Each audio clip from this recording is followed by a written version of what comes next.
Hey everyone, welcome to FilmSnobbery Live. I am your host, Nick Baisley. We're here, it's another week, it's episode 102 or something of that nature. We are just cranking these things out. You guys get 52 episodes a year. This one is, they're all special. This one's also very special because this one, we have got a great guest, as we always have great guests. We have great other kind of somewhat guests that we recorded earlier this week that we're going to share with you.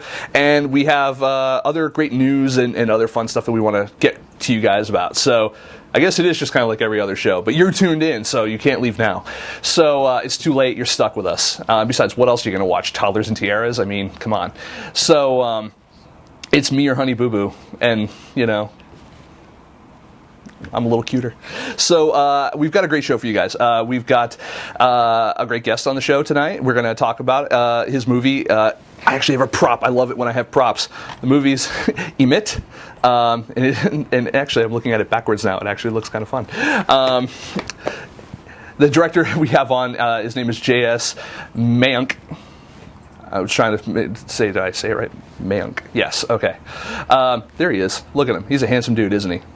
He's over here. What, this way? Yes.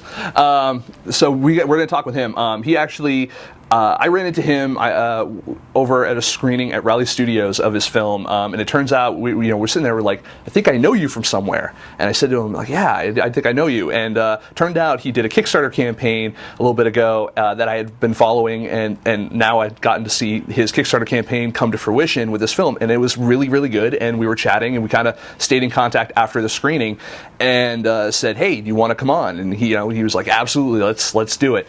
There was definitely much forced coercion. I had to kidnap relatives of his and stuff like that, but we eventually got him on the show.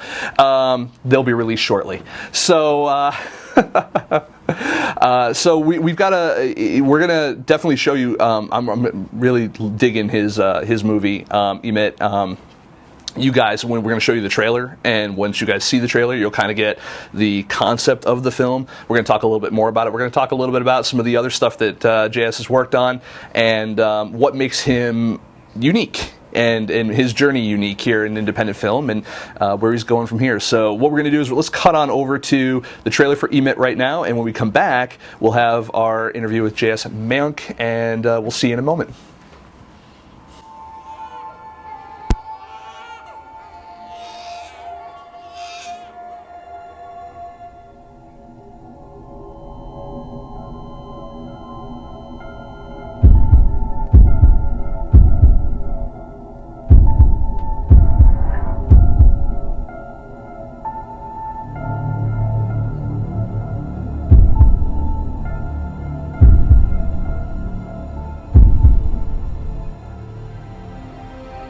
I remember when I met my husband for the first time.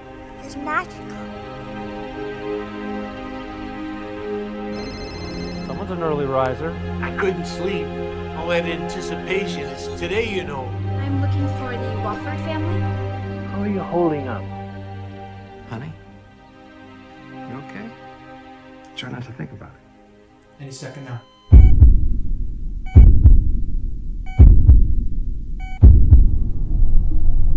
Does it, make it any easier? Not one bit.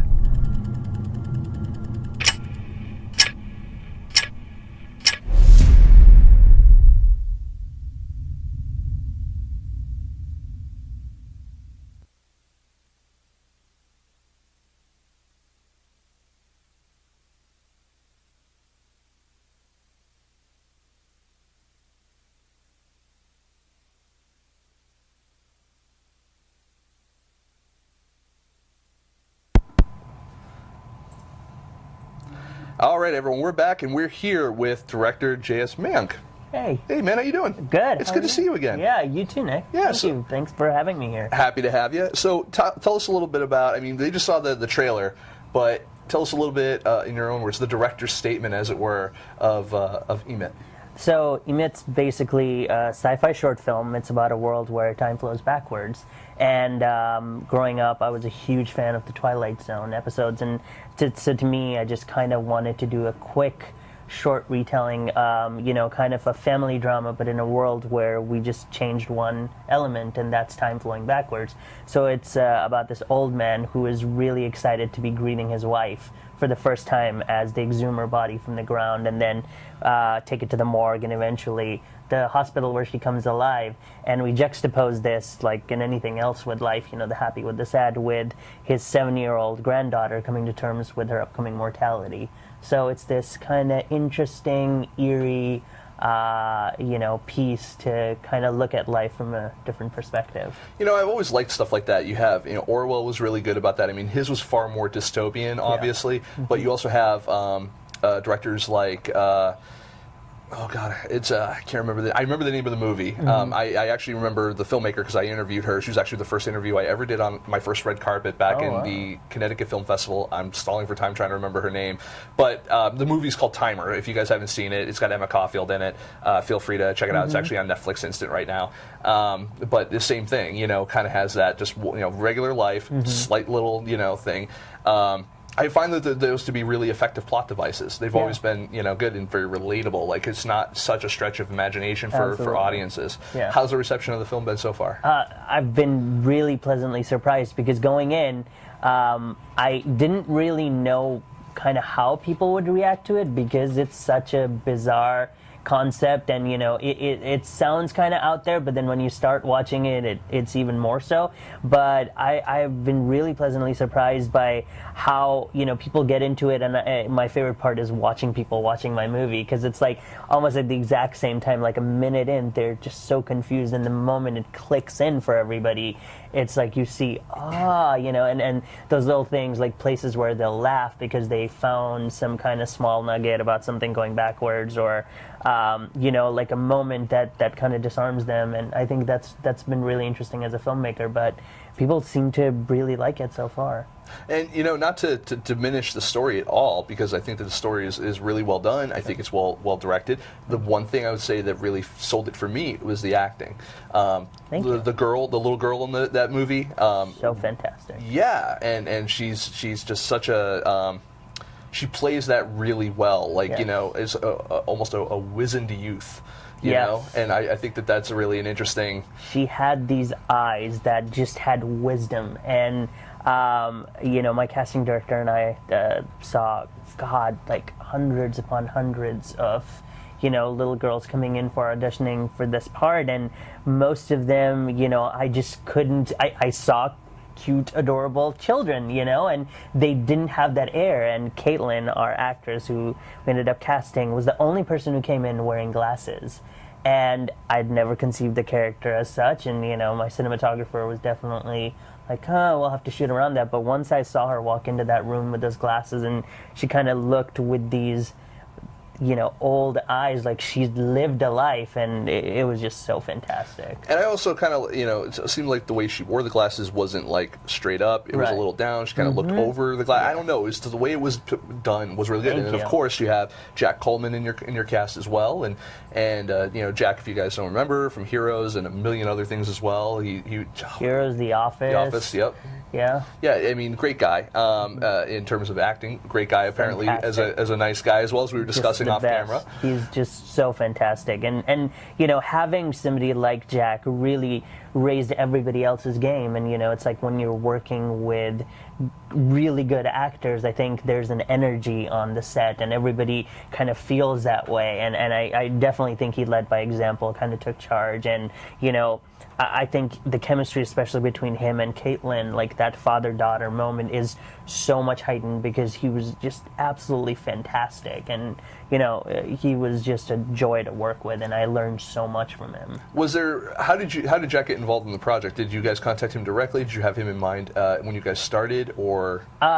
My casting director actually suggested him when we started talking, and immediately, as soon as he said his name, I was like, oh my God, do you really think we could get Jack for this? And he's like, well, I can certainly try, and we'll see. And so I think basically, you know, we went through the conventional channels, but eventually I think it came down to my casting director sent Jack the script, and I was supposed to have like a quick call with Jack, and I got this call, and I thought it was going to be very quick, so I started talking to him, and he said, look, I'm not sure I quite understand the script just yet, but I really get a sense that you understand it. And he's like, so I kind of like that. And we ended up talking for close to an hour. And I was like, okay, I don't think he would waste all this time talking to a random person if he wasn't interested. And then eventually when we got him, it was just great. That's great. And the whole production came together. You guys, you had done a Kickstarter for this. We had, yes. And so tell me a little bit about the challenges of doing a Kickstarter for a short film, or for any film for that matter. I mean, Yes. Was it what you thought it was going to be going in?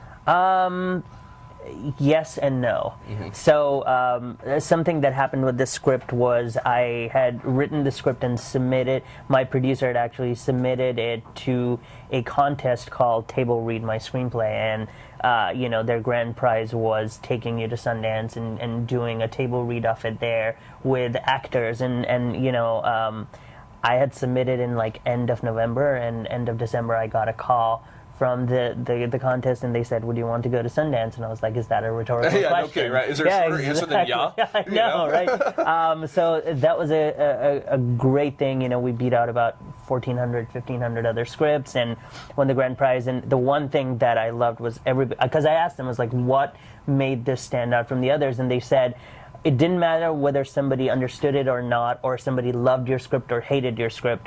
We just couldn't stop talking about it because it had a lot of questions and things where people would just continue to keep coming back to it. So, that was really helpful. And right off, that vibe, multiple people at Sundance came up to me and asked if the rights were available and if I wanted to option them. And I just knew that I had to direct this on my own. So as soon as I got back, my producer and I kind of got together, and we put our heads together, and we said, okay, we need to do it a certain way. And he asked about my vision, and I said, okay, this is how we want to do it. We want really good production value. We hopefully, this was my second short film, and actually I guess my first after post film school. So I really wanted to do things the right way.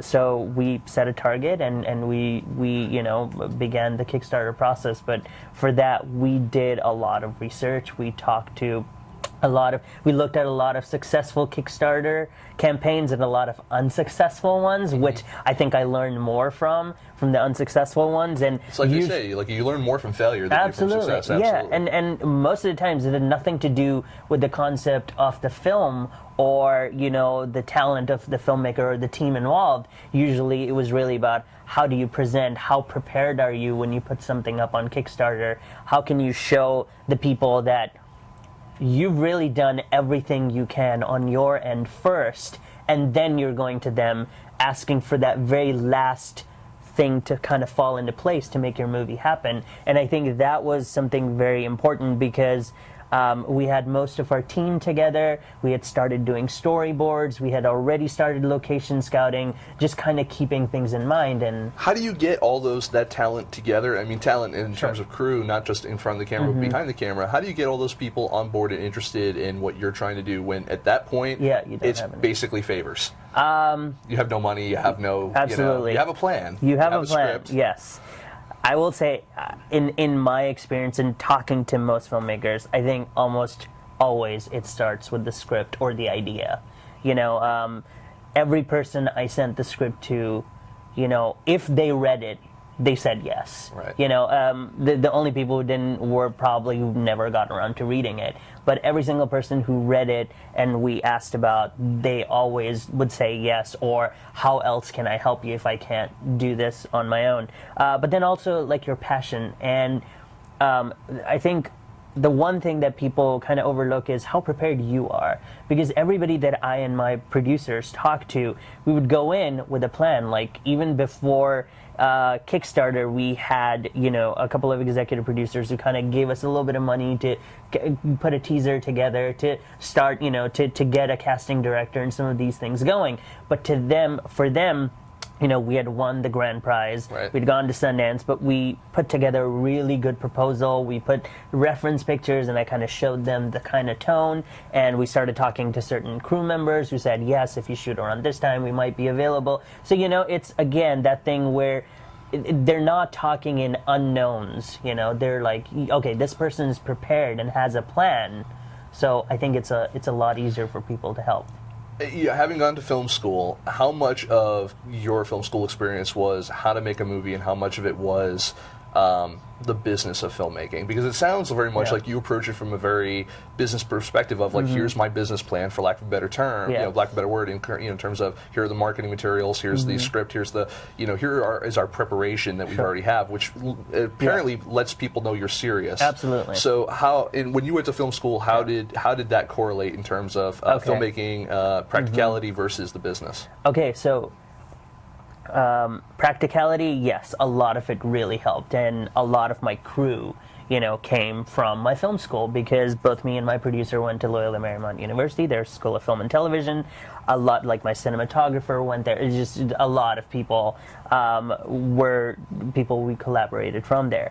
And then in terms of the business side, I would say in terms of pure film school, probably zero. But I will say I had the fortune of I was fortunate enough to work as a grad assistant in their Office of External Affairs, which was where they would, reach out. So my bosses were the people, who would either do all the film festival kind of outreach or the alumni outreach. And so I got to learn and, be the assistant to these fantastic people who were doing so well. So they, I would, any big call that would come in from an alumni, I would get to talk to them. So if Brian Helgeland would come to LMU, I would be the person talking to him and greeting him. And so on and so forth. But there was one thing I would really stress to every filmmaker, and since I think a lot of filmmakers are watching, there's something that I did at LMU. It was a society called Grad Society, and it was all students. It was not associated actually with the film school. But I said, being in grad school, I would go out to people and say, please come and talk to us. There'll be 10 or 12 of us in a room. We'll buy you coffee. And we won't pitch you. We won't ask you for a job. We just need, we need to kind of borrow your mind, so to speak. And the people I got were like Paula Wagner, Mark Gordon, some of these, we got John August, Craig Mazin, just these fantastic, DJ Caruso, the director. And all of these people would come and they would love to talk, but a lot of times I got asked, how did you get them? I was like, I picked up the phone, I called their office. People ask me that same question all the time, like, how do you get not only the people on the show, but even sponsors and stuff like that? Sure. And so much of it is just not being afraid to pick up a phone and asking, because there are a lot of people who want to do that. I mean, it's an honor for them to be asked to do it, and they realize that they have something to offer. Absolutely. And whether it's a company like Sony or Final Draft or Hot Pixel. Or fantastic, or whether it's John August or myself. No, absolutely. Definitely. So I mean, it's great, and it's great you had the ability to the opportunity to do that, and did that prepare you for later on when you had to make those calls to get the resources to make your films, that you were just like, what's the worst they could say is no? Yeah, if you don't ask, the answer is already no. So how much worse off you are. It's like with Paula Wagner, I have this interesting story, because I would call her office, and I here's also, like, don't cold call people without having a plan. Like, don't get on the phone just be like, okay, I'm going to call this person and not know what you're going to say. Right. So preparedness again comes into a big theme. But I kept calling her assistant, and I would say, is she available? And I had my whole thing prepared, and he would listen to it, and eventually after 3 weeks of not getting to her, he eventually just put me through. And then I talked to Paula Wagner, and she's just like, wait, who are you? And so I told her, and she's like, just because you got through my assistant, I'm gonna come. It was one of those things where, how did you do this? And obviously with her assistant, if you put a crazy person through, it's his job on the line. So again, being polite, being prepared, having, not wasting their time, not overextending or asking something, too crazy. And I would say up front, we're not going to pitch you guys any material. We're not going to ask you for a job or an internship or any of those things. So it kind of takes the pressure off. And, in a school environment, that was really easy to do. But again, it's all about taking initiative. If you guys are out there and see a filmmaker or, somebody that you really admire, maybe just go up and talk to them. I mean, don't bother them if they're having dinner, because that's one of my pet peeves. Yeah. I love bothering you when you're at dinner. I know. I just look the other way, and I'm like, I don't know who this person is. I don't know. No, believe me, a lot of people do that. Just like security. We actually do have a. Let's take a second. Let's take a question or two. How's Awesome. that? Yeah. Okay, so we have one here from John Hoff 3. He's usually in the chat room. This one's coming from Twitter. Okay. He said regarding Emmet, it's an interesting question. What are your psychosomatic philosophies when casting for a film? Psychosomatic philosophies while casting a film. That's a lot of big words there. Yeah. And some alliteration. Okay. Kind of. I don't quite understand why psychosomatic. Okay. Do you? Could you clarify that for me? I think he's just trying to say what, visceral. Yeah, like what's your mindset when you're casting for a film? How do you envision the characters? How do you when you're looking at someone? Are you looking for the character? Are you looking at the actor? Are you looking for both? Yeah, I think it's a combination of both. But the interesting thing with this, because sometimes the director isn't the writer. In this case, I was. But I think what was, when I put the director hat on, I kind of try to be like, I've done all the work as the screenwriter. Now I really have to look at it as a whole, as a movie. And, the example that I was giving about the little girl, we saw so many, and it came down between two actresses, and one had a lot of experience and was on a very popular TV show. And, this other girl, Caitlin, hadn't acted before this, maybe done a YouTube thing with two people, with a crew of two people, Right. So my casting director advised me against it, and I was like, I just have to go with my gut, at the end of the day. And I think a lot of times it's, when casting people, you also, one of the biggest things I did was casting the family. So I had Jack, and then I really needed this girl. As soon as I had that, then I was like, okay, for the mother character, I obviously can't cast somebody who looks like nothing like any of them, so then kind of you do that mix and match, and then the grandfather and the grandmother, and the rest of it, I think, the rest of the cast I kind of rounded out with people I'd worked with before, so I feel a lot of it is about this gut feeling that you get and the chemistry and when people kind of talk to each other. But a lot of thing in film is also how do they look together? Because if you're casting a family and none of them look anything alike, it kind of takes away a little bit from it kills that story. suspense of disbelief type Exactly. thing. But you being the writer-director on this, I'm assuming when you were writing it, you had. If you're anything like me, when I read a script, the movie itself is playing. The movie of the script is playing in my head. Yeah. Regardless of whether or not you see specifically Jack Coleman or specifically this girl, you have a vision of this family. Absolutely. If you're not the writer and only the director, yes, how does that mentality change? Because then you don't have basically your own experience that you're drawing off of from when you were writing it. You're basically going at it from a standpoint of who's the best read. Yeah, I think it's easier if you're just coming in as a director because you don't have all those preconceived notions, I guess, in a way. That's why I really, honestly, it's going to sound kooky, but I almost tell myself, okay, your job as a screenwriter is done. Now let's be the director because, I've been living with these characters and I know how they look. And when I'm starting to cast, if I'm looking for, no, this person had bigger eyes. Right. Or, it's like, no, they're not tall enough. Well, that's not going to help me get the best actor for that person. It's not a photo shoot with a model where you need the precise thing. It's more about the feeling, the emotions, the characterization, the dynamics of everybody together. Right. And I think, so that way I think if you're just a director, it's easier because then you're just looking at the people coming in and you can go in with a clean mind. Let's take another question real quick from Serena2S, also on Twitter. Nice. She asks, was it tempting to cast Jack Coleman as a character who would wear the horn rimmed glasses glasses or have a morally gray compass for the short for the Okay, movie? so I won't lie. I did want to put him in glasses, but in our very first conversation, it was pretty clear that he didn't want to put glasses on, and that was just like a very preliminary thing, because when I had initially envisioned the character, I had actually envisioned the dad wearing glasses and the kid not. But once I saw Katie, because Jack was cast before Katie, once I saw her, I was like, okay, she's the only one who needs to have glasses, and so it helped anyway.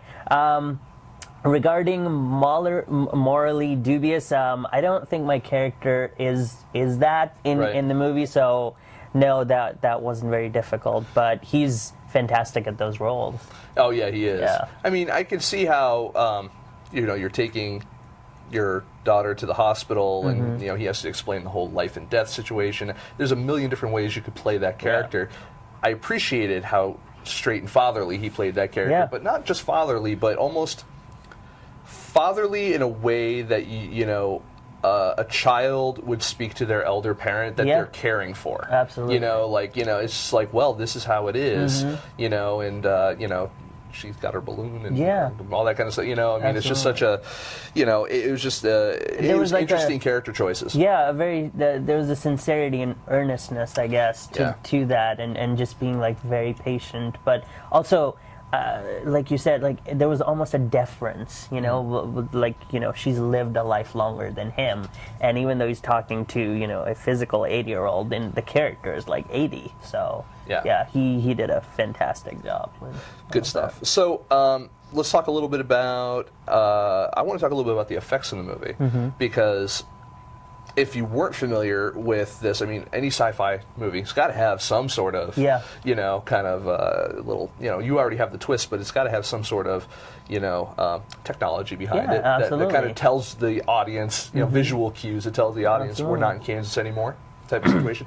Let's talk a little bit about the VFX. Now, who did the VFX? Okay, so the VFX were done by two fantastic guys, Max Berman and John Chesson, and they are just phenomenal visual effects artists. I mean, they worked on short films like Portal, No Escape. They did that, the Dan Trachtenberg short film.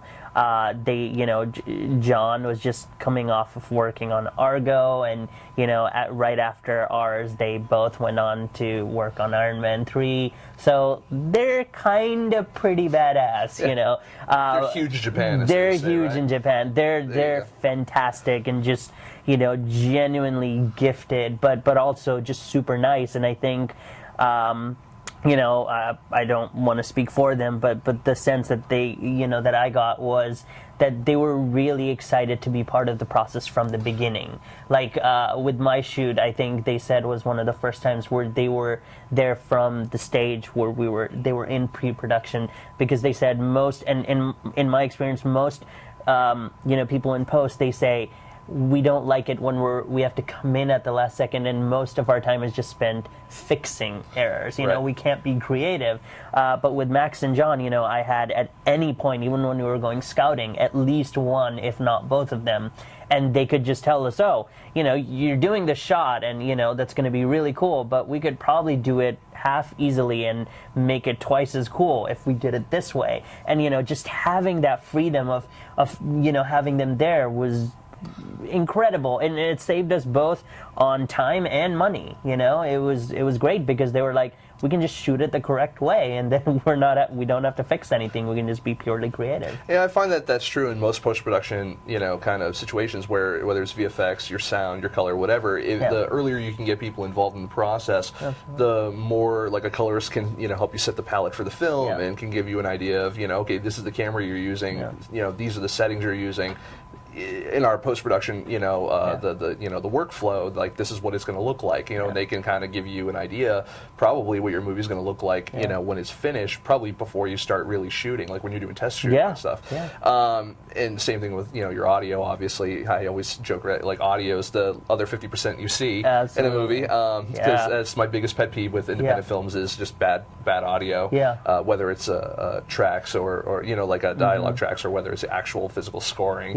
know. No, I lucked out there too. I worked with a brilliant composer, Antonio Lepore, and I'd worked with him previously, but my last film was a whimsical musical. And to go from that to this, and he did just very classical, old-timey songs, and we started talking about this, and I was like, yeah, this has to be nothing like that. And what was interesting was my producer was like, I don't know if he's the right composer, and I was like, actors, act in different things. I wrote the last one, and I wrote this one. Why can't our composer do something, to be just as versatile? And he surprised us and came up with this really interesting, kind of eerie score, and I always go back to Forgetting Sarah Marshall, where Jason Segel's just like, it's not really composing; it's more just ominous tones, boom, boom,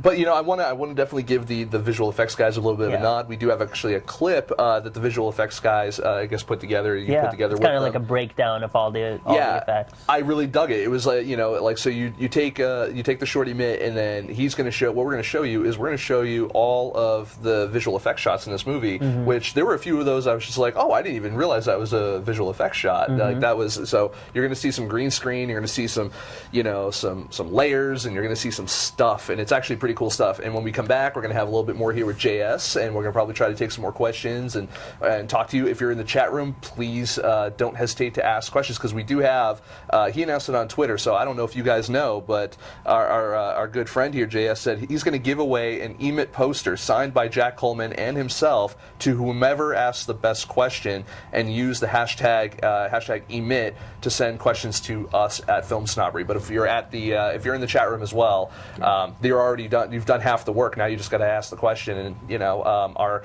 intrepid moderator will. Amy will actually go ahead and forward those questions over to me. So when we get back, we'll have more questions and answers and stuff and things. For now, check out the VFX reel for emit, because it's pretty cool. So stick around. See you in a second.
And we're back. JS. Yes. That was good stuff, right? Yeah. Yeah, what they just saw? So fantastic. It's wonderful. Yeah. you should go watch it again. But you can't because it's live. Well, I guess you'll just have to watch the archive. Yeah. So we have, let's take another quick question here from Twitter, the Twitter. It's actually from Orlando Film Fest. This is less of a question, more of just a statement. Oh, okay. Saying, hey, Film Snobbery, ask JS if he plans on submitting EMIT to the Orlando Film Festival. Watch the trailer, and we think he should. This sounds like an official acceptance to me. Okay. Yeah, so. Yes, I will definitely submit.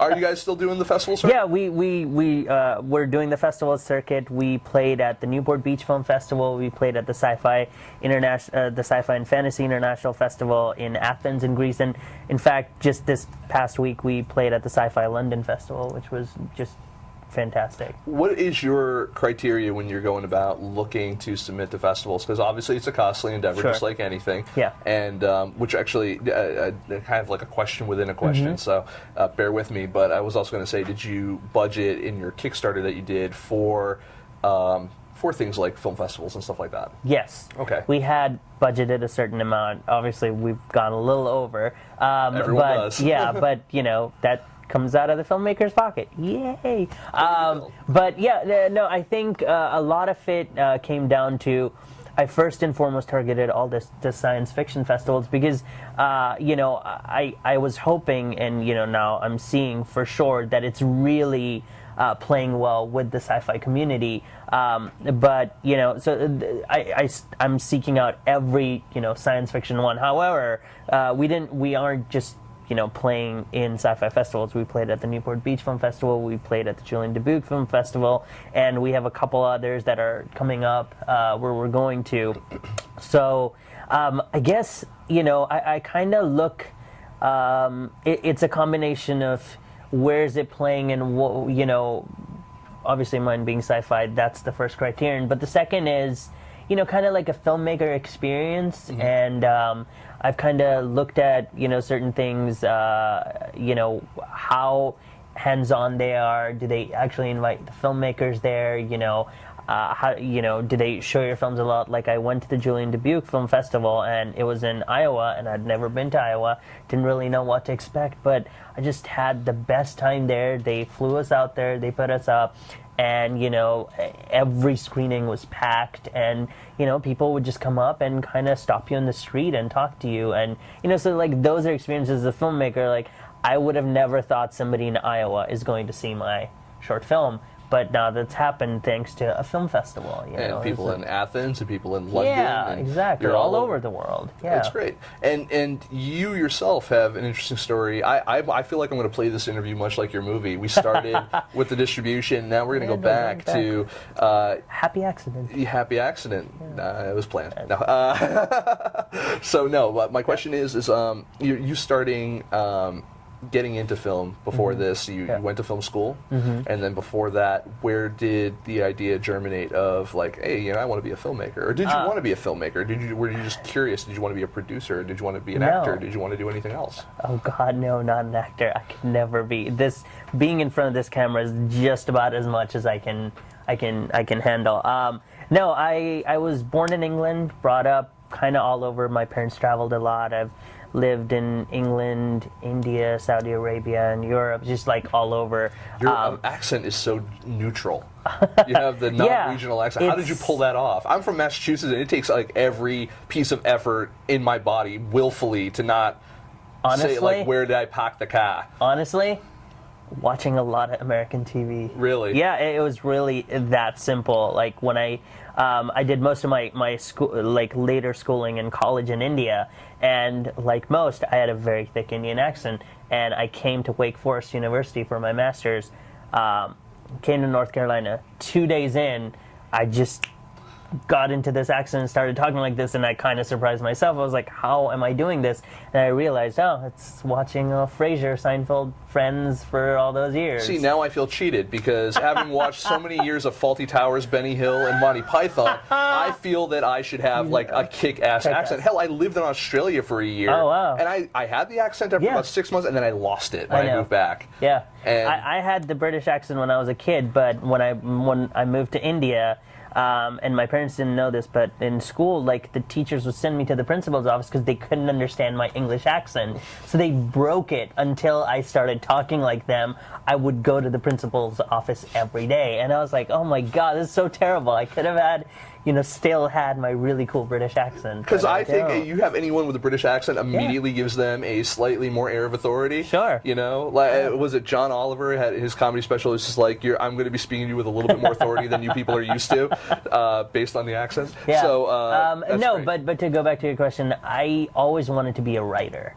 I didn't want to be, I didn't even think I could be a filmmaker. But my parents, my entire family is doctors, and when I would say I wanted to be a writer, they'd be like, oh, so you want to be a journalist? And I said, no, I want to be a writer. And they didn't really understand how you make a living at being a writer, and I couldn't quantify it for them, but I said, some way, shape, or form, I want to be a writer.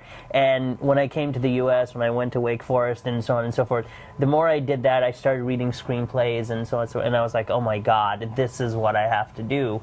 And then I went to film school, and that way I progressed, but it always came from writing for me. Why go all the way to the United States to do something like that rather than going back to, like, so let's call it home turf, Sure. going back to England and maybe, doing a British film school and then maybe trying to work over at, like, Pines, Sure.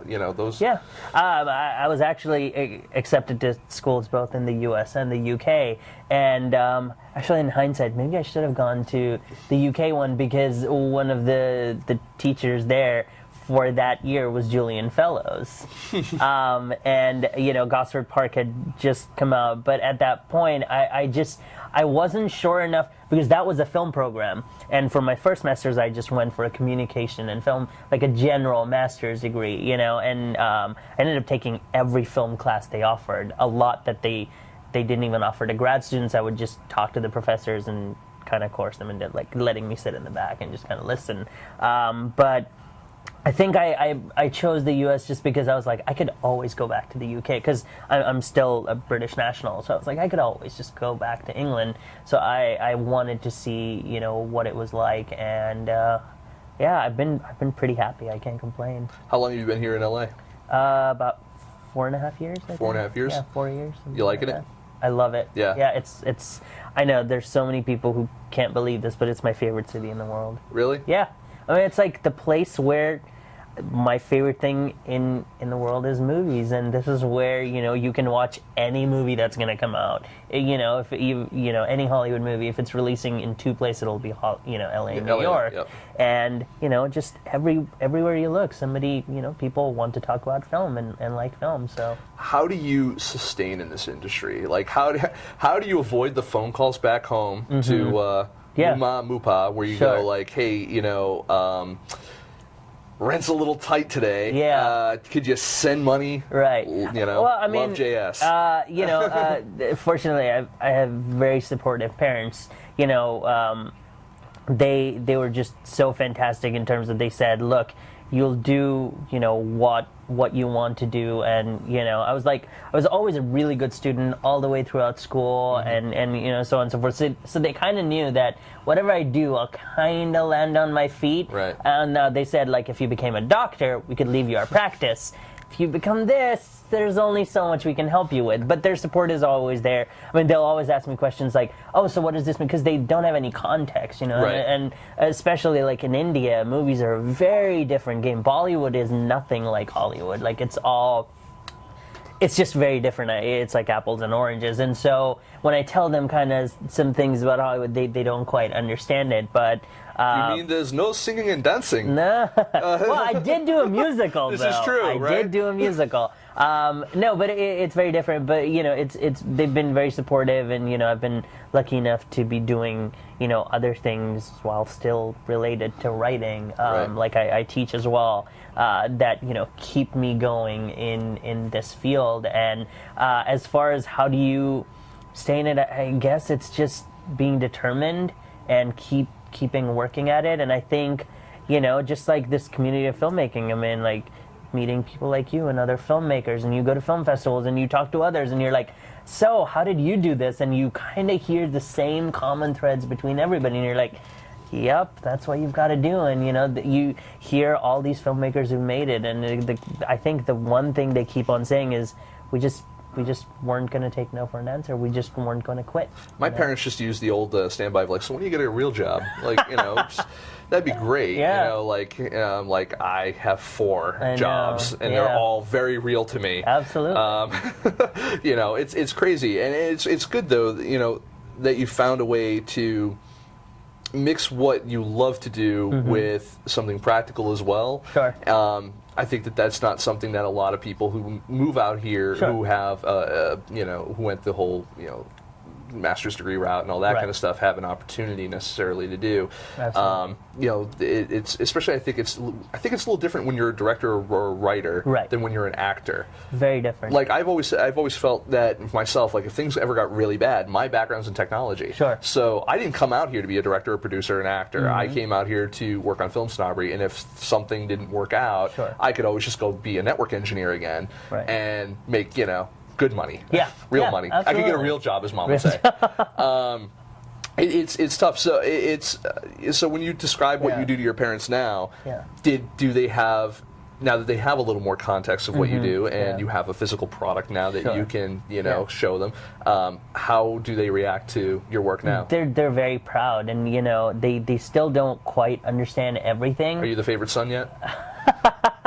Well, I'm their only son. I mean, I have a sister. I have a younger sister, but I think I'm their favorite son. Okay. I don't know if their favorite child. No. Totally got Mom a mug for Mother's Day.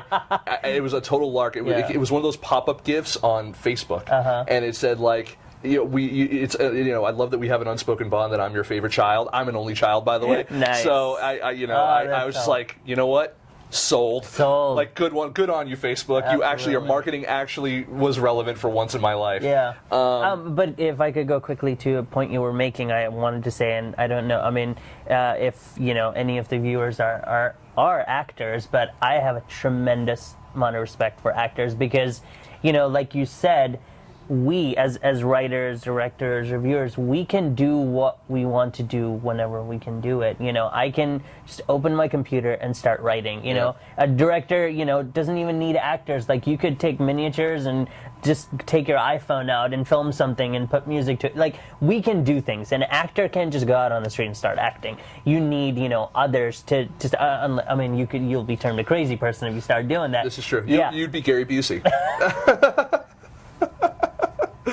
I met Gary Busey at the Dubuque Festival. He was the honoree. Love you, Gary. Love you, Gary. Crazy bastard. He's pretty awesome. Yeah. He's a really funny guy. But yeah, just actors. I have a whole just so much respect for what they do, and how they have to go through so many different things and so many different jobs, and then every time they're on camera, they try to give their best, and so. I understand that I can do what I love doing whenever I want to do it, but they can't necessarily. So it's, just, I always feel like everybody on the filmmaking team, it's interesting when, if you could just cut the actors a little bit more slack if they're having a tough time, because there's so much more that they have to go through. Do you ever keep like resumes and headshots of actors that you've seen like for a role, but maybe they weren't right for that role, but maybe in your head you're like, but I had this other script that if we make it, they might be good for, so I'm going to hold on to this. Do you ever kind of do you? Yeah, absolutely. Yeah, there are people I'll meet and I'll keep in touch, and via Twitter or Facebook or just like other people that I'll meet. I mean. Yeah, it's just like even to our casting director and, people I saw, there were, a few people who were very interesting, and, I definitely keep in touch with all the other actors that I worked with before, and I'm constantly thinking of them for other roles, like in this one. My 2 leads from the last one, I didn't have, huge roles for them, but I said, look, I have a doctor and I have a nurse, and I need good actors. I don't want somebody just like kind of, standing in there. And they both just were like, yeah, they liked the script, they liked the part, and they said, we'll come play for a day, and it was fantastic. But I think, again, it wasn't a media role or anything like that, but when you have that trust of actors, they want to work with you. And I really appreciated your compliment about the acting, because I feel like they say casting is like 90% of the director's job, and I think working with actors is my absolute favorite part of it. I have a question from the audience here, but I definitely have one more follow-up question to that. I just want to make sure that we get all the questions in.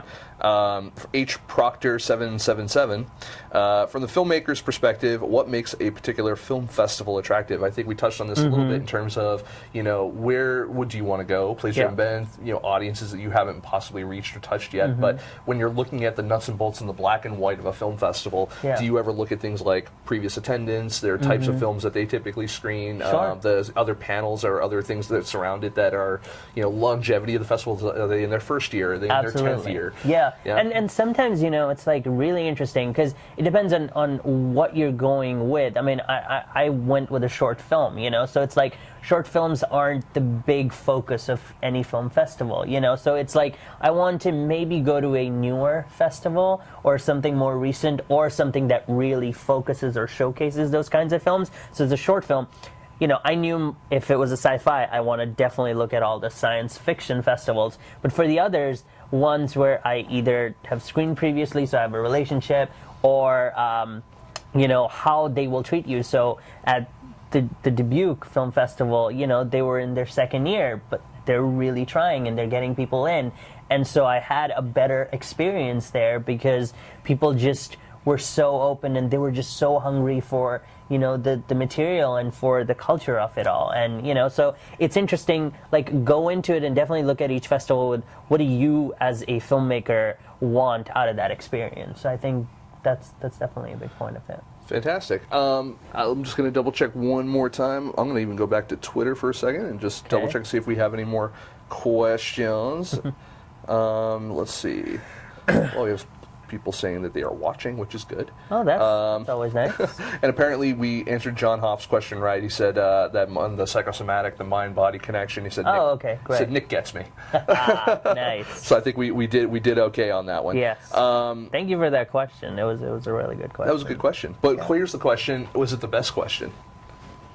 Well, are we done? Well, we got a little bit more we can do, but I think so far I think that's one of the front runners. I really like talking about how do you pick the right actors, and a lot of it is gut. It really is. Yeah, you have to, at the end of the day, it's like you can think all day long, but it's like, as a director, I mean, when my costume designer comes up to me and she holds up 4 shirts, I'm not like doing science here. There's not an equation. I just go with my gut and I'm like, that one. Or I'll say narrow it to these 2 and now go talk to Jack. Which one does he like out of these 2? These 2 will work. Or you just bring your cinematographer over, and so. But if everything else is perfect and they're like, we just have to make a decision between those 2, you just go with that one. It's a 50-50. It's a 50-50. It's like, it's a gut thing, and a lot of it is if you've done all your homework. It's like I did storyboards, I had my shot list, I had all, we had gone and scouted and, a really good schedule, but things change, and, it's like I wasn't beholden to any of those things. If my cinematographer came up with a great shot that combined 2 or showcased something else, then we went with that one. Or my visual effects guys thought there was a better way to do something, we went with that. Or if my editor, which happened in our script, it's like, the movie isn't how the script was written in terms of the order. He messed around with things, and the order of it is way better now as a movie. And I think that's where the difference between a script and an actual film comes as well. Is there? You hear a lot about a director's job, aside from executing the vision of the script or the movie in general, is making decisions. Is it ever difficult to be? Are you ever faced with so many different decisions at once where you're just like, even though it's a gut thing or it comes down to a 50-50 or whatever, have you ever locked up? Just been like, I got nothing.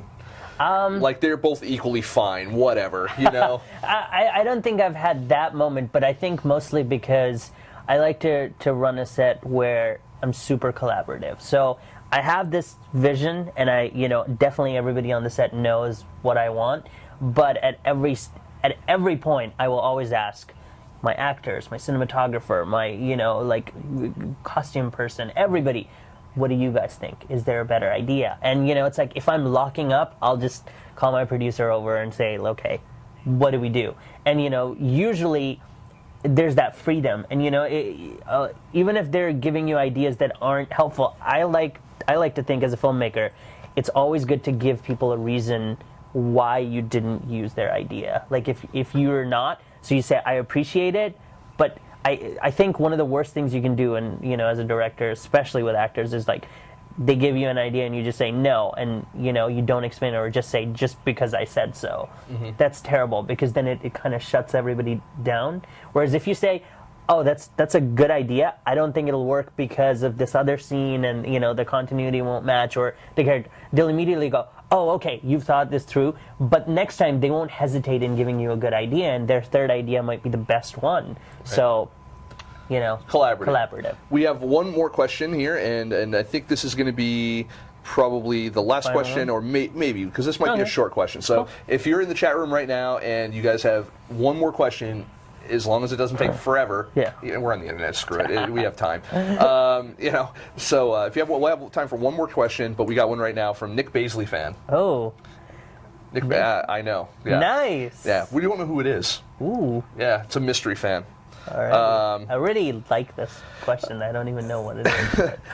If you had to get a tattoo of one of your actors, which one would you pick, and where would you put it? Wait, if I had to get a tattoo of one of your my actors, which one would you pick, and where would you put it? Well, I think that's a really easy answer for me personally, because my wife is one of the actresses, and so that's a really simple answer. Mackenzie Cowan. But where would I get it? I don't know, like my arm or something. You go the arm? Sure. You're so conventional. I know. It's just, yeah. I wish I could give a really weird, saucy answer, but no. Maybe ask me this question like 10 years from now, hopefully, when I'm like, if I get to direct like a big movie and I'm like changing my answer to, you know, something You're like else. Robert Downey Jr. on my balls. Exactly. There you go. You know, and then you pull a Freddie on it. It's like you forgot where you came from, kid. You know. But I know where you're going. So I'm just gonna double check here. All right. So in regards to when you ever get a chance to make a big feature film or something like that, do you have plans to, you know, is it now that you have this out? This is you know. Along with your other stuff that you've made, you have you're starting to build a catalog. You're starting to have this calling card. You know, your known quantity in as much as you know how to present your materials and get people on board. What's the next step? Yeah, so I literally just, and by just I mean like last week, got hired to write a script. So I'm working with a director on a movie that I'm writing for him. He's based out of New York, and I can't really talk too much about it. But feature or short? It's a feature. It's a feature. It's a feature that I just got brought on by a producer and the director. The director is actually out shooting a movie right now, or is in prep. So he's literally going off to do that. I'm turning in like an outline tomorrow, and then going on. So right off, I finished, EMED, and so I got hired to do this. But I have two feature scripts that I'm kind of looking between what to do. One's a sci-fi noir set in Hong Kong. Okay. And the other couldn't be more different. It's a British dramedy. A British set, dramedy. Obviously in England. Maybe you'll get the accent back. Yes, I'm hoping so. Like maybe being there for like 6 to 8 months will really, tune it back in. Maybe, and yeah, you'll come back on the show at that point, and we won't be able to understand a word you're saying. We'll browbeat you into being American again, because that's what we do. That's so great. I'm just going to double check here. Anything else new? I'm going to double check. What's great Twitter is my producer from EMED is actually in Hong Kong right now working on the new Michael Mann movie. Really? Yeah. So we're like, you need to make more connections with all the, because he was in Beijing for the first part of the year, working on Iron Man 3, and then he came back for our screening at Raleigh Studios, and then 2 weeks later he got hired on the Michael Mann movie, so that's where he is right now. Must be nice to be him. Yes. I am still here. He doesn't get any sleep, but he's doing very well. Nice, so, and you know, it's great. Again, it's always fortunate when you can be successful doing the things that you love to do, and you can get some recognition for it, and Absolutely. people see that and they want to hire you on to other things. I mean, was the without going into too much detail, the script that you're writing now, the feature, you know, for the dude over in New York, you know, did this person see your work previous, or was this a referral? Or yeah, so the producer on the project was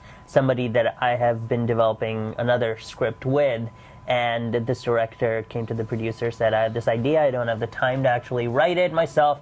Do you know any writers? The producer, since he's already developing something with me, he's like, yes, I have another person. So they told me about the project, pitched it to me, and the movies I quoted to them as references were the ones that they were thinking about. So it was just like a perfect, combination. And the great thing that they did was they put me in touch with this incredible guy who was a soldier and is now back. He worked intelligence and so on and so forth. So I get a lot of kind of like insider lingo and things like that are very interesting.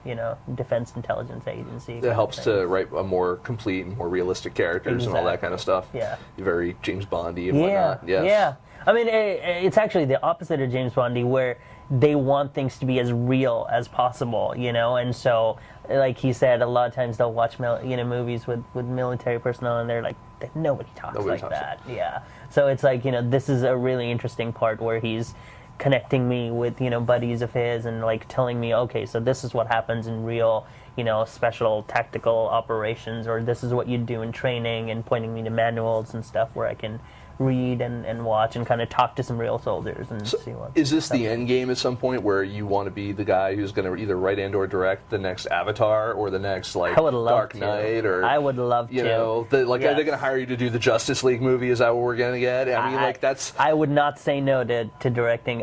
Maybe 5-7 years from now. That would be nice. No, I would love to. I mean, Nolan started this way. He started making smaller movies and The Following. Yeah. Memento and all that. Exactly, so honestly, I think I'm refining myself as a storyteller or a filmmaker, but I think the leap that I took from my last film to this one was so big, and I feel like having worked especially with actors like Jack, I think I'm ready for another big step and for my first feature, so that's definitely something I'm Where do you feel that you still need, I don't want to say you still need to work on, but where do you feel like, what, if I just had this one experience, I would have a more complete understanding of shooting action. Shooting action. Yeah, that's one thing that I'm so fascinated with, but just haven't had a chance to do. And it's actually one of the big reasons why I'm contemplating when I'm talking to people around me on which feature we should do first is trying to go the British dramedy route first, is get my first feature under the belt and then go to the other one, because there is a fair amount of action in that one, and it's daunting, but it's also challenging. Like I can't wait to, like, one of my dreams as a filmmaker is to get to blow up a car. I want to do that on film or on screen. I have to do that. You're like, I want to have the opportunity to destroy like 100 GoPros and on someone else's dime. On someone else's dime, exactly. Absolutely, yes. I think that, I'm going to take one more last look, but I think we're done in terms of the questions and stuff, so it's time to pick for the sign poster for Emit, signed by yourself and Jack. Do you remember the questions, or do you need me to go through a couple? I think the acting one. The psychosomatic? Yeah, that was really fantastic. All right, John Hoff, actually from my old neck of the woods. He's from Boston. Oh, nice. Yep. Cool. So, John, John, if you want to send your mailing address to Nick, or he has my info. Okay, perfect. Then I will mail you a poster hopefully in the next couple of weeks. Sweet. Absolutely. Awesome. I know Amy was disappointed because she was hoping that the employees could win, but there's a lot of that lingo where subject to availability, 30 days notice, some families will not have to, blah, blah, blah. Yeah. Tell you what, because we're just about to start shipping out all our Kickstarter awards, if at the end of it, if I have any left, I will get you one. I promise. Yeah. Look at she just. Yeah. That was a squee moment. She's awesome. That's cool. So I want to thank you. Where are you going from here? You got, I mean, you're obviously working on this. You got to do that outline. Yeah. You have any other festivals you're going to? I think we're just waiting to hear from the second cycle, because we're at a time where we caught the tail end of one festival cycle, and we're gonna start now hearing from a bunch of film festivals. But fantastic. Really, next thing is digging into this feature and into the script, and then trying to get my own off the ground. Awesome. Yeah. All right. Well, everyone, that's good friend here, J.S. Mayank, and I'm excited to see what happens next, because I really enjoyed Emit. I really enjoyed having you here. Thank you. Very cogent, coherent responses that really makes my Robert Downey Jr. testicle comment really just seem so brutish and out of character. But that must be the British politeness. Well, I appreciate you're a very gracious host. Thank you. You're damn right Canadian. You're downright Canadian. No, you're damn polite. So no, I want to thank you for coming on, though. It was really great to meet you at Rally. I'm glad we could follow up this way. Absolutely. Do you think you're going to go? You're going to ever have to go that Kickstarter route again? Would you go it again, or would you? It's such a job. Yeah. It's a 24/7 job. So if I can avoid it, I probably will, but it's a fantastic tool. Fantastic. It's just great for filmmakers. You can follow JS over on Twitter. He's at twitter.com/JSMayank. It's MAYANK. Yep, that's right. And where else can we find you? You got anything else anywhere else? How about any more information on Emit or? You can follow us on Twitter on @EmitTheShort, EMIT the short. I think we're just there right now, and we're gonna, start slowly going out with, our website. You can also find us on Facebook.com/EmitTheShort. So nice. Yeah. And then in 5 to 7 years, when he's doing the Justice League script, and he's long forgotten about his stint here. He's going to be covering this show up like he had a porn career or something. He's going to be like, no. It's the RDJ testing. Yeah, it'll be like, can we cut that out? Yeah. I would be like, no. Not at all. Yeah, because on the junket, that's the one thing that's going to show up. Oh, I so hope so. Oh, God. Look, if that is my legacy, I'll take it. Absolutely. Nice. So, again, I want to thank you for coming on. Thank you so much. All right, guys. We have a little bit more show for you, so stick around. We'll be right back.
Hey, and we're back, and you know what? We're going to be going away again in about 2 seconds. But we actually have an interview we did. I actually filmed it last week We actually have an opportunity to get it out to you. We're going to show you a little piece of it in a moment. It's with a gentleman by the name of David Rich. David Rich he's a comedian, he's an actor, also a director. He happened to make a movie called Actor, a documentary, and it's actually really cool. The word documentary in it is actually a kind of a misnomer because it's actually, and he talks about it during the interview, it's an animmentary. I think that's how he does it. It's an animated documentary, so which I always thought was cool, and it's got tons of talent. It's about being and becoming and surviving as an actor in the industry. We kind of touched upon it, during our interview with JS, that it's a very difficult industry to be in, and once you decide to be an actor, it's kind of almost all you can be aside from a barista. But personally, I would rather you get a job on a set than make my hot chocolate, because you fuck it up. That said, David, great guy. We got about a 20-minute interview with him. We're going to show you probably 5 or 7 minutes of the interview, probably a little bit less. I think most of it's taken up by the trailer for the movie itself. It's actually really interesting. If you like kind of like a Family Guy style animation, if you like, this thing is also filled with stars, head to toe with stars. We're going to show you a little bit of it right now. When we come back, we're going to kind of close out the show, and we're going to, kind of say goodnight for this week. But we'll also tell you about our guest for next week, and we're going to tell you where we're going to be and what we're doing. Stick around. We'll be right back after our little interview here with David Rich. See you in a minute. This is Nick Baisley from FilmSnobbery, and I am here with actor, director, comedian, Mr. David Rich. How you doing, sir? Oh, great. How are you doing? Doing well. We're here to talk about your film. It's going to be at the Cannes Film Market. It's called Actor, or Actor? That's correct. It's Actor, a documentary, so that no one have a doubt that it's a documentary. But it's a very unique kind of documentary. So what is unique about your doc? Well, to coin my excellent publicist, it's an animmentary, which means it's an animated documentary. I've kind of always wanted to be an actor. Why not? I have no idea where to get started. And everybody said it couldn't be done, and I was the guy they chose to prove it. It was a natural that I would become an actor. I'm Oscar Mann, your host. I just knew I was a black Marsha. It's a career choice! I heard those laughs, and that was the little bug that bit me, and it's still biting. Did I hear cut? No. The only person that is not having a good time is the director. Just have fun. Remember that every actor started somewhere. That's how I got into show business in the first place. How long have you been casting? It's a lot of years. Well, it was safe adventure. Thank you, Stella. I see.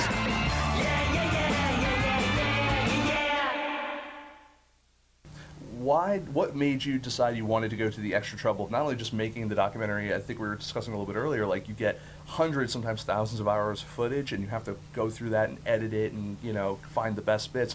Then you're like, let's add an animation layer onto this as well.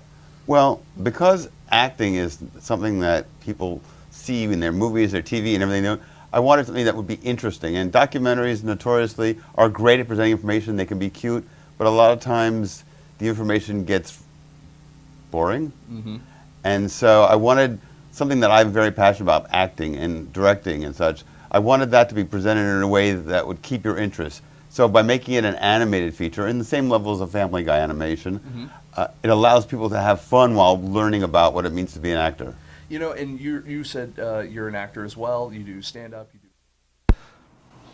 Hey everyone, we're back, and I was busy chatting with JS over off the side there, so fun times. Always love it when you have a good guest that you can kind of just gas bag with, war stories and whatnot. So one of the things we definitely want to talk about is we want to give some quick sponsor plugs. I want to talk about our first sponsor, literally our first sponsor 5 years ago, Sony Vegas Pro 12 now. Oh, wow. I almost said 7. I think that was actually when I got involved with them, how far back we've gone. Vegas Pro 12 is awesome. Not only is it the first editing system that I learned how to edit on, I don't even call it editing. I cut mostly. Real people like Amy, edit. Why did I say Emily? At least I'm not sleeping with her. No, that would be far more awkward. Much like that statement. So So here's the deal. So Vegas Pro 12, one of the reasons why I also like it is it comes bundled with DVD Architect. And DVD Architect, one of the great things about it is it allows you to burn and master Blu-rays. And what better software to use for burning Blu-rays of your independent film or any other project you have than using a Sony piece of software to do it, because they know how to do it right, because it's Sony, it's Blu-ray. There you go. So Sony Vegas Pro 12, they're just Sony Vegas in general. Sony in general has been a fantastic sponsor of ours for the past 5 years. Anytime we've ever said, hey, we want stuff and we want to go here or we want to do this, they've been like, we're in. No questions asked. So much props to them.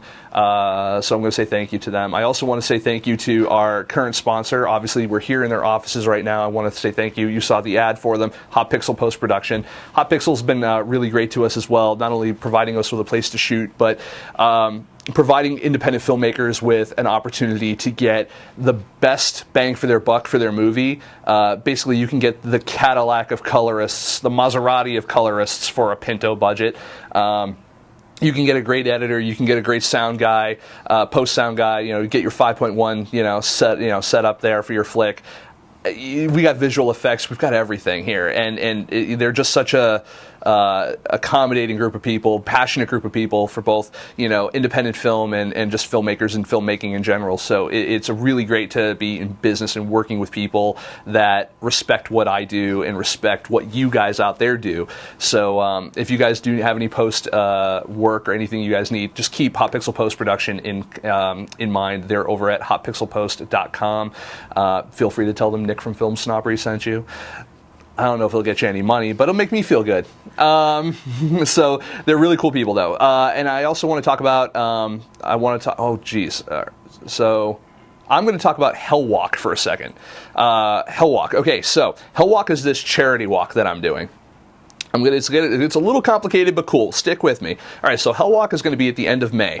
And if you've ever want to see an ovoid man heart burst out of his chest, then you're going to want to come see me walk at Hell Walk. We'll have more details coming up later on this month, because the date of the event gets closer. I believe it's going to be at the Dirt Cheap Studios in Santa Monica. It's basically watch me walk around 100-foot track indoors for hours and hours and hours and hours and hours until I drop down dead. That is the whole point of Hell Walk. Now, why am I doing Hell Walk? Well, it's because it's for charity. Each person walking in Hell Walk is walking for their own individual charity. My charity is called KidFlix. KidFlix.org basically gives DVDs and movies to sick kids over in pediatric centers to help them get better. Because I know that when I'm sick and at home, and even with just like a minor, stubbed toe, that puts me down. I just want to tune into something good. I don't, I want to take my NyQuil, give myself into a coma, and I want to watch some good stuff. Most of these kids don't have an opportunity to do that. We're, myself and guys, girls actually, it's actually started by 4 sisters over at kidflix.org are, that's who's, they want to change that. They want kids to be able to have some of those comforts from home that they miss while they're in the hospital. So that's what Hell Walk is about. I'm walking at Hell Walk. Basically, the idea of it is it's last person standing. So it's myself and a group of other people, and we all start walking, and then the last person to be left standing wins the money, all the money. But that said, I don't want your money. I'm not going to sit there and say, like, hey, I'm doing a charity fundraiser. I'm going to do a Kickstarter to raise money for this charity. I don't want that. But what I do want, and you can feel free to send them over to me. The address is on the front of FilmSnobbery.com, right at the bottom there.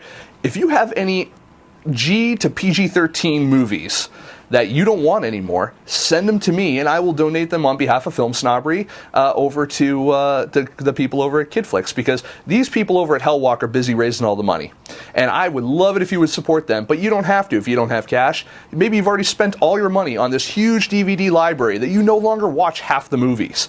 Give them to me. We'll give them to the people at KidFlix, and everybody wins. And I'll give you a shout out on Twitter, Facebook, whatever you need, just to say hey, thank you, and all that. Make sure you get your props, your due, and all that kind of stuff. But really, we're doing it for the kids. again, nothing worse than being stuck in a hospital. You get that hospital smell, you got the cancer-riddled brain and all that kind of bullcrap. You got enough to worry about. Why not get, some cartoons, a little Justice League action, a little Batman Beyond, or some, Adventure Time, or I don't know, any of that kind of stuff. Get that stuff, just, some mindless entertainment to kind of, whittle away and get your spirits up a little bit, So send over some DVDs, all the way up to PG-13 they'll take. And if you want to send me the porno, that's fine. I'll keep it. That one will be mine. But PG-13, and we'll send that over to the people over at kidflix.org. You can actually send it. Again, my address is over on the front bottom left side of FilmSnobbery.com. You can send it directly to me, and we'll make sure it gets shipped out there. I want to thank everyone for tuning into the show tonight. I want to thank everyone who asked questions. There's Nick Baisley fan. Let's see, who do we got? We got John Hoff, Serena 2S, Orlando Film Festival, which is Jerry H. Proctor 777. It's actually my roommate, Henry. So I know we have other people as well, but whoever I forgot, I apologize. But I want to say thank you for tuning into the show tonight. You can watch us next week. We have a very special guest I'm excited about. His name is Zach Forsman. He's a filmmaker that you guys have heard on the show before. He's called in for the past several years on every show we've ever had. I think we've had him at least call into the show once or a couple times a month for a while. Zach is, he runs Sabi Pictures. He's got a new movie called Down and Dangerous. We're going to talk to him about that. It's actually going to have its LA premiere at Dances with Film shortly. He just had his world premiere, I believe, at the Phoenix Film Festival, and it's a great film. It's based on a story about his dad, and it's very interesting. It has to do with cocaine smuggling and a whole bunch of other kind of cool stuff.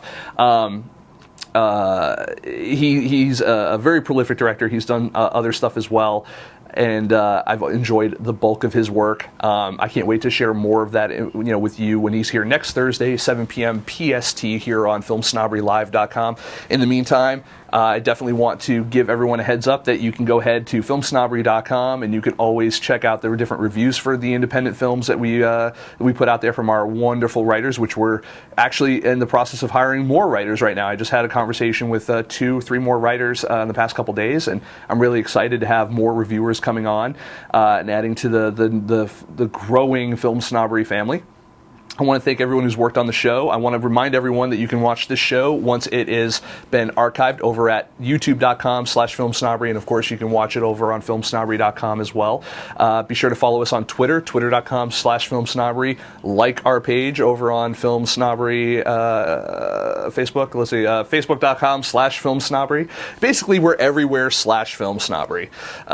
That's pretty much how we roll. We're all over the place. So I want to thank JS for being here. I want to thank the crew here, Amy and Bill, for coming on and doing their thing again this week. It's nice to actually not have to worry about multitasking, like switching cameras and chatting with people in the chat room and doing all this. Not that I don't like chatting with you, but it's just so hard sometimes when you have to concentrate on one idea. So I want to see you again next week. Zach Forsman, 7 p.m. PST, FilmSnobberyLive.com. Follow us, see us, love us. Good night.